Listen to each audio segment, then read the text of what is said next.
Ya, silakan disiapkan. Bersiap. Pada Bapak Guru beri salam.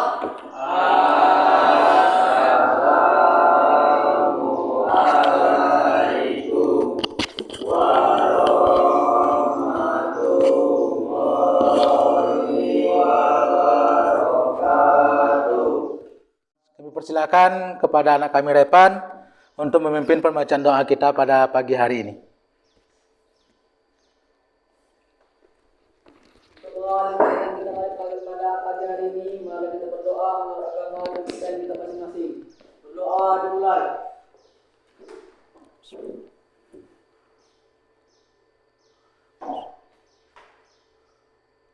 Berdoa selesai.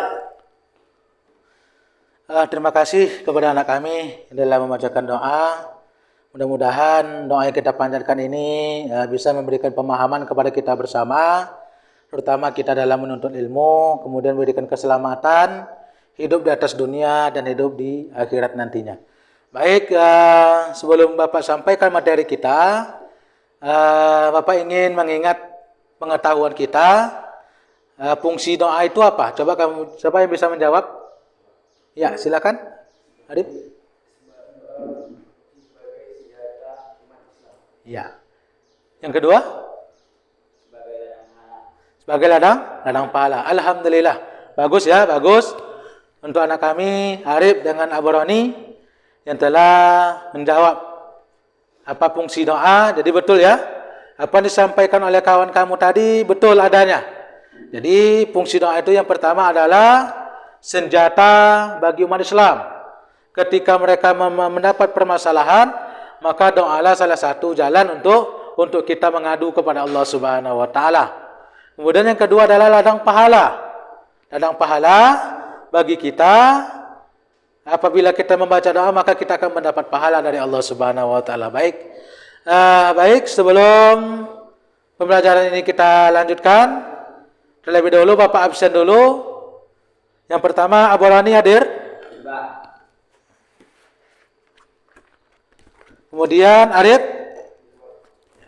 Repan, Dian Erlangga, hadir ya. Siapa? Si Repan udah sehat ya? Kemarin nggak masuk kan? Oke. Alhamdulillah ya, hadir semua.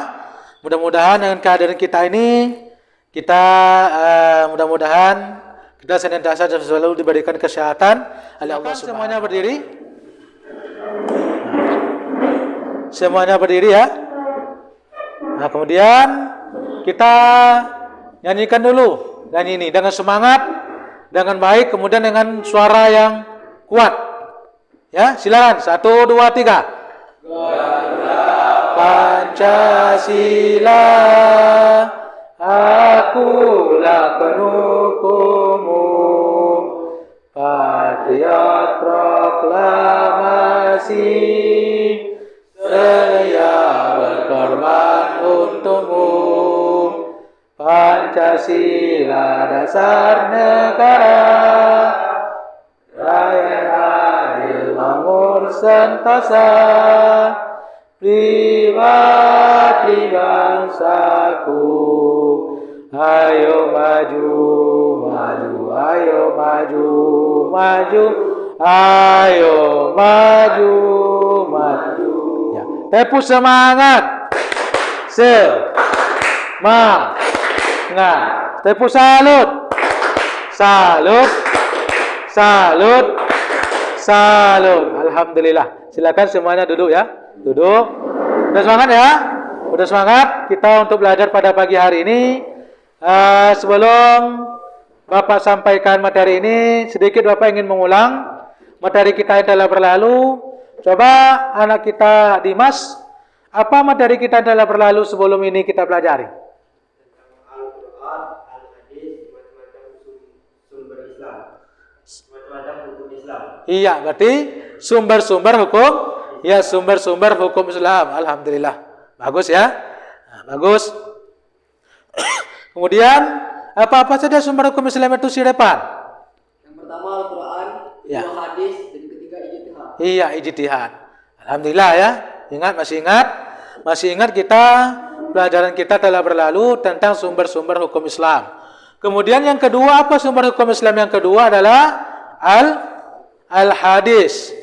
Hadis itu apa? Perkataan Rasulullah, kemudian perbuatan Rasulullah, ketetapan Rasulullah, kemudian dijadikan sebagai landasan hukum oleh umat Islam. Jadi Rasulullah itu siapa? Adalah Nabi Muhammad SAW. Maka materi kita pada pagi hari ini adalah substansi dakwah Rasulullah di kota Mekah. Jadi ini materi kita. Jadi materi kita adalah dakwah Rasulullah periode Mekah. Jadi tindakan Rasulullah, perbuatan Rasulullah, ketetapan Rasulullah kita jadikan landasan hukum. Maka perlu kita pelajari sejarah bagaimana Rasulullah SAW itu menyebarkan ajaran Islam. Jadi perlu kita pelajari. Agar apa? Agar apapun yang dilakukan oleh Rasulullah itu bisa kita amalkan di dalam kehidupan kita. Baik, kita lihat ini. Kita lihat substansi dakwah Rasulullah, tujuan pelajaran kita. Ini kompetensi intinya. Jadi KI itu adalah yang mesti kita dapat tujuan pembelajaran. Jadi setelah Bapak sampaikan materi, ada tujuan pembelajarannya. Yang pertama, siswa mampu menganalisis substansi dakwah Rasulullah di Mekah setelah mengamati video dan bahan ajar. Kemudian yang kedua, siswa menganalisis dalil-dalil tentang dakwah Rasulullah di Mekah setelah mengamati video dan bahan ajar. Ini tujuan pembelajaran kita. Kemudian berikutnya, ini nanti.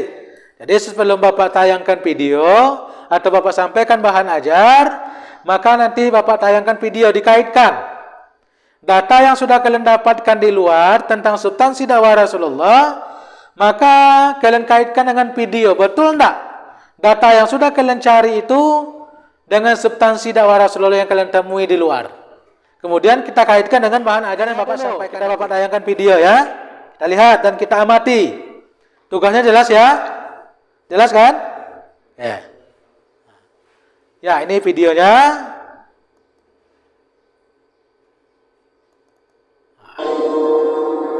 Ya. Silakan diamati ya.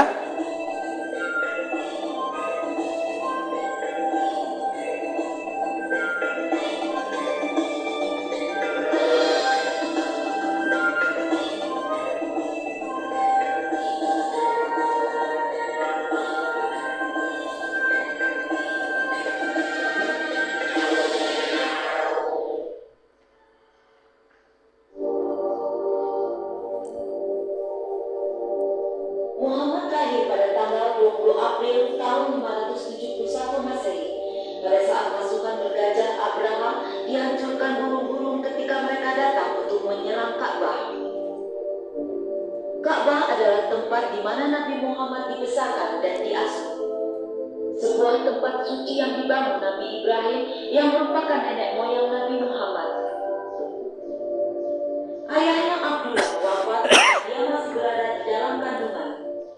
Muhammad kemudian disusui oleh Halimatul Sa'diyah di desa Banu Sya'ad. Ibunya meninggal ketika dia masih berumur 6 tahun. Oke. Udah ya, udah selesai videonya. Kemudian Bapak sampaikan materinya. Setelah kalian amati video, kemudian Bapak sampaikan dulu materi tentang substansi dakwah Rasulullah pada periode Mekah. Jadi dakwah Nabi Muhammad SAW di kota Mekah itu, yang pertama, apa yang dilakukan oleh Rasulullah adalah mengajarkan tauhid ataupun akidah. Jadi dakwah Rasulullah di kota Mekah yang pertama adalah masalah tauhid dan akidah. Kemudian yang kedua adalah menanamkan akhlak yang mulia. Paham ya? Menanamkan akhlak yang mulia. Kemudian yang ketiga, menegakkan keadilan. Yang keempat adalah mengajarkan adanya hari kiamat. Kenapakah Rasulullah SAW ini yang diprioritaskan ketika Islam diajarkan di kota Mekah? Ini dia. Kita lihat materinya. Kenapa akidah dulu yang pertama diajarkan oleh Rasulullah? Karena orang Arab pada masa jahiliyah penyembahnya adalah berhala, bukan Allah. Jadi ini yang pertama diajarkan oleh Rasulullah, bahwa sembahan orang jahiliyah sebelum Islam masuk adalah menyembah berhala. Kemudian kenapakah akhlak diutamakan oleh Rasulullah dalam melaksanakan periode dakwahnya di kota Mekah? Karena penduduk Mekah pada waktu itu sebelum Islam masuk suka berjudi. Yang kedua, mabuk-mabukan. Yang ketiga, merampok dan lainnya.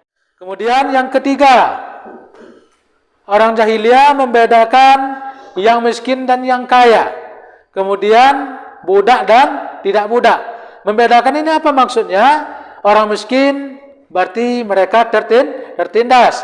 Kemudian orang kaya dihargai. Maka Islam datang, maka itu disamakan oleh Rasulullah, tidak ada kaya, tidak ada miskin.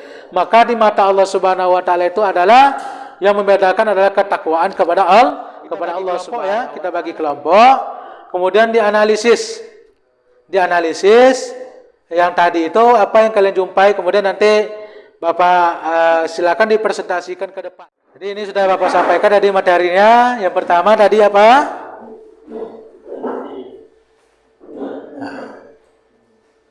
Adalah misi dakwah Rasulullah. Yang pertama Bapak sampaikan tadi adalah video. Kemudian yang kedua materi. Kemudian substansi dakwah Rasulullah itu ada 4. Kemudian apa penyebabnya Rasulullah menyampaikan itu, ini dia. Kemudian berikut ini silakan setiap kelompok. Kemudian ini Bapak bagikan.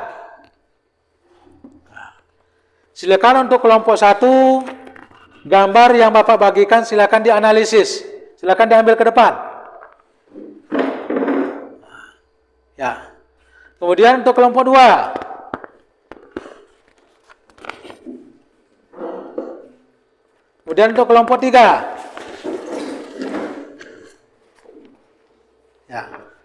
Ya silakan dianalisis. Bapak kasih waktu 20 menit.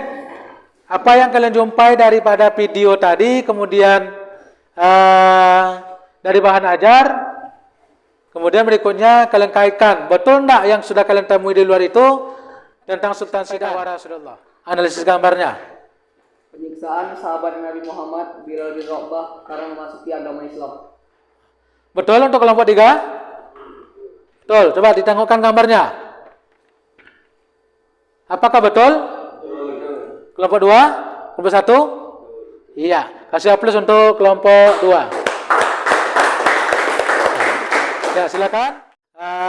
Sebagai kesimpulan pelajaran kita pada hari ini, itulah bahwa substansi dakwah Rasulullah adalah masalah akidah, kemudian akhlak dan persamaan derajat, kemudian hari kiamat, dan itulah yang disampaikan oleh Rasulullah ketika beliau berdakwah di kota Mekah. Kemudian insyaallah untuk minggu depan kita akan masuk materi strategi dakwah Rasulullah. Jadi strategi dakwah Rasulullah insyaallah nanti akan kita masuk pada materi yang akan datang. Kemudian Bapak kasih kalian lagi tugas, silakan kalian cari data sebanyak-banyaknya di luar. Apakah itu melalui internet ataupun melalui media cetak ataupun apapun bentuknya, silakan dicari di luar. Kemudian dikaitkan nanti dengan video yang Bapak tayangkan, kemudian dengan bahan ajar yang dapat Bapak sampaikan. Sebelum Bapak akhiri, kita semuanya akhiri dengan mengucapkan alhamdulillahirabbil alamin. Alhamdulillahirabbil alamin. Mudah-mudahan kita senantiasa selalu diberikan kemudahan oleh Allah Subhanahu wa taala. Bapak akhiri, assalamualaikum warahmatullahi wabarakatuh. Waalaikumsalam.